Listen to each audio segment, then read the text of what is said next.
Olá! Tudo bem com vocês? Aqui, ó, como sempre, tudo maravilhoso. Eu quero mandar um beijo para vocês que estão nos assistindo às aulas do programa Travessia Recife, e em especial aos meninos e meninas da Escola Luiz Vaz de Camões. Para vocês, ó, um beijo e quero fazer um agradecimento, tá certo, gente? As atividades que nós temos passado aqui, inclusive foi feito um desafio e vocês deram o quê? Um retorno, não só na Escola Luiz Vaz de Camões, mas em outras escolas que os professores disseram que os meninos gostaram bastante e hoje nós temos mais um desafio, tá certo? Então vamos lá. O nosso componente curricular de hoje é língua portuguesa. O tema da aula, adeus à informalidade. Professora Ana Zaidan. Que tal nós começarmos com aquela acolhida? Vamos ver lá? Não crie limites para si mesmo. Você deve ir tão longe quanto a sua mente permitir. O que você mais quer pode ser conquistado. Eita, gente, que maravilha, né? A gente sentir vontade de conquistar algo que pode ser a longo prazo, a médio prazo ou a curto prazo. Para a gente, para nós que estamos no Travessia, já na reta final, nós estamos o quê? A curto prazo, falta muito pouquinho para vocês adentrarem o ensino médio. E eu tenho certeza que vocês estão, ó, preparadíssimos. Então, vamos lá para a nossa aula hoje de língua portuguesa. Mais uma aula. Leitura de imagem. E aí?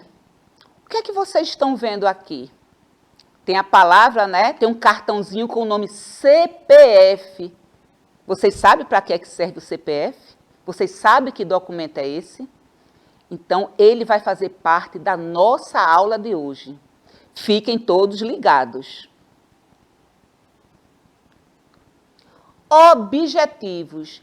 Entender que o termo pessoa física refere aos indivíduos ao termo e o termo pessoa jurídica refere-se que às empresas. Tá certo, gente? Então, a gente vai ver essa diferençazinha do CPF e também do CNPJ, ou seja, pessoa física e pessoa jurídica.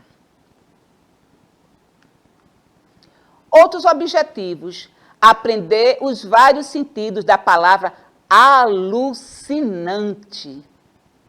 E conhecer o gênero de texto carta pessoal. Já conhecemos muitos outros gêneros de texto aqui.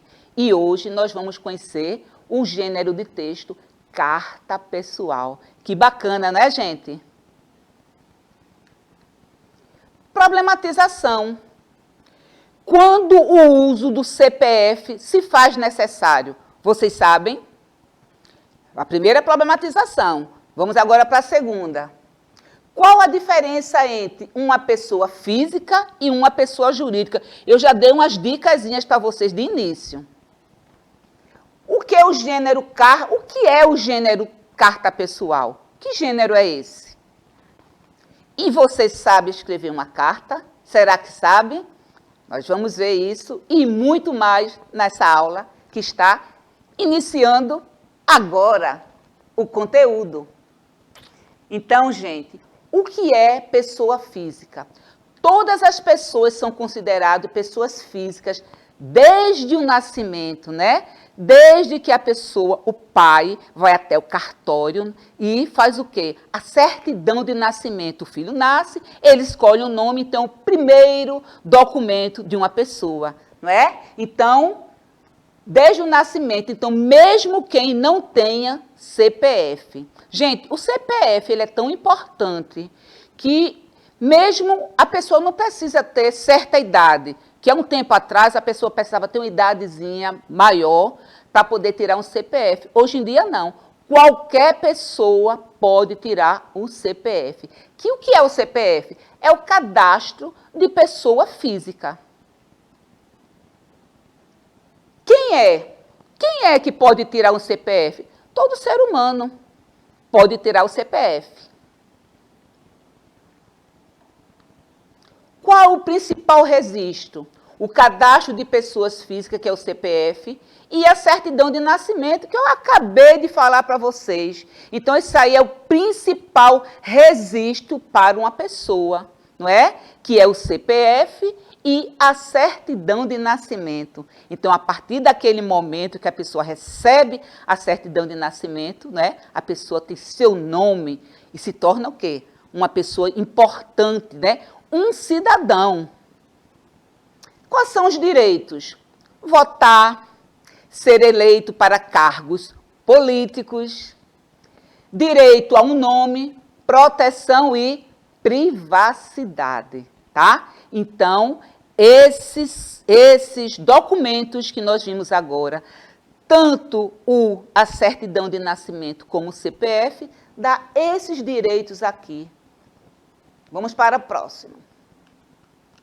E o que é pessoa jurídica? Eu já sei o que é pessoa física, não é? Pessoa jurídica é um conjunto de pessoas criado de acordo com a lei, com a finalidade, e com uma finalidade.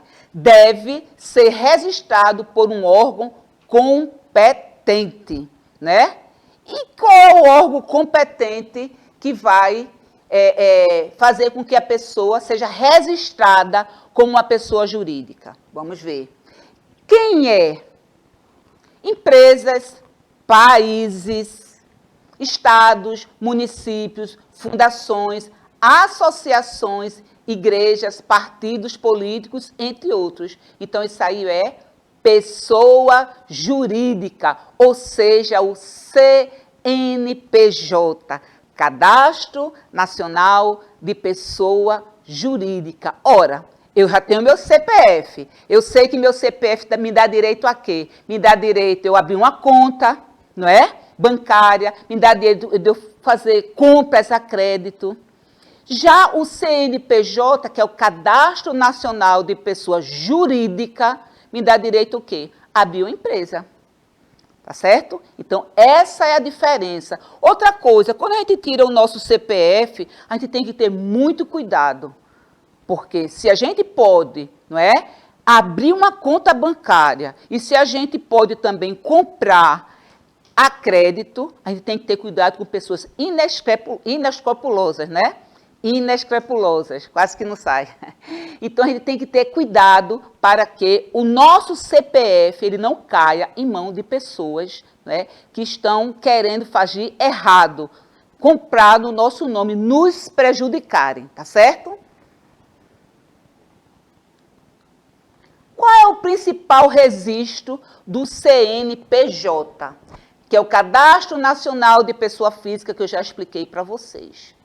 É a inscrição estadual e municipal. E quais são os direitos? Propriedade intelectual, sigilo industrial e nome e logotipo, né? Quando eu abro uma empresa, quando eu uso o meu CNPJ, a primeira coisa que eu vou fazer quando eu vou abrir uma firma é criar um logotipo da firma. Tá certo, gente?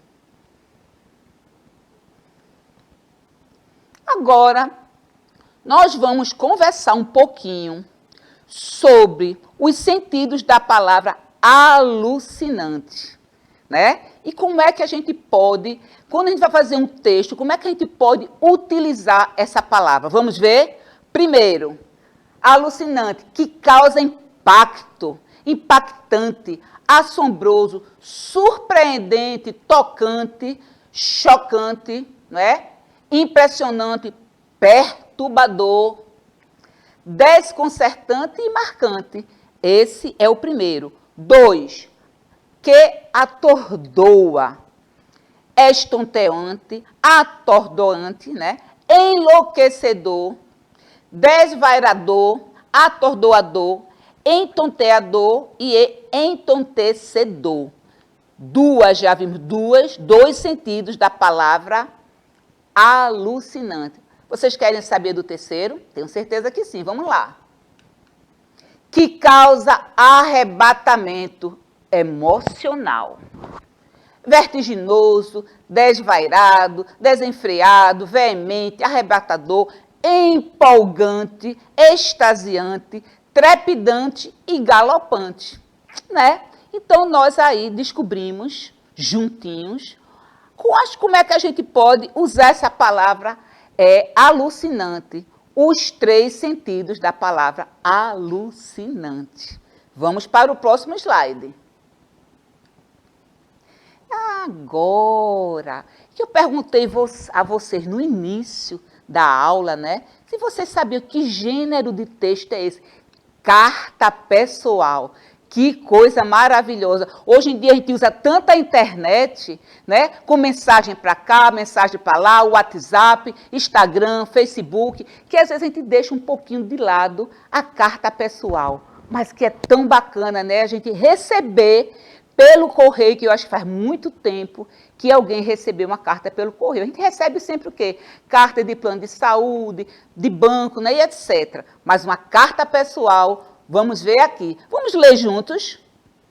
Carta pessoal é um gênero textual utilizado para transmitir uma mensagem particular a um destinatário conhecido.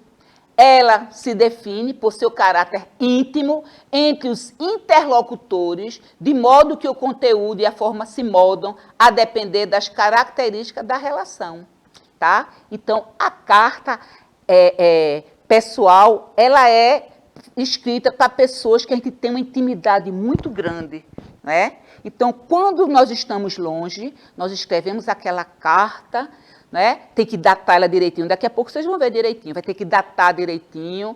Vocês vão ter que colocar para quem é aquela carta. Embaixo vocês têm também que assinar que foram vocês que escreveram. E ali vocês vão ter um conteúdo, algo íntimo. Pode ser uma carta de amor, pode ser uma carta entre amigos, pode ser uma carta avisando algo que vai acontecer ou simplesmente marcando um encontro, um evento, tá certo?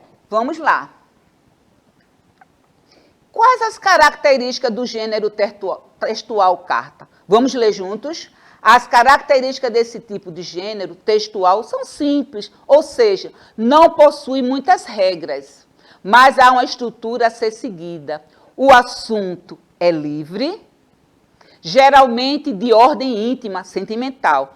É normalmente escrita em primeira pessoa e sempre visa a um tipo de interlocutor específico. Em primeira pessoa, eu, não é?